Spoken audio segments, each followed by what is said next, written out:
Southern Nevada, Southern Nevada, Southern Nevada, southeastern Lake County in south central Nevada, until 6:15 p.m. Pacific Daylight Time. At 5:33 p.m. Pacific Daylight Time, a severe thunderstorm was located near Amargosa Valley, moving southwest at 20 miles per hour. Hazard, 60 miles per hour wind gusts. Source, radar indicated. Impact, expects damage to roofs and trees.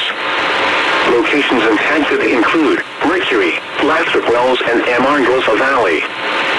For your protection, move to an interior room on the lowest floor of a building.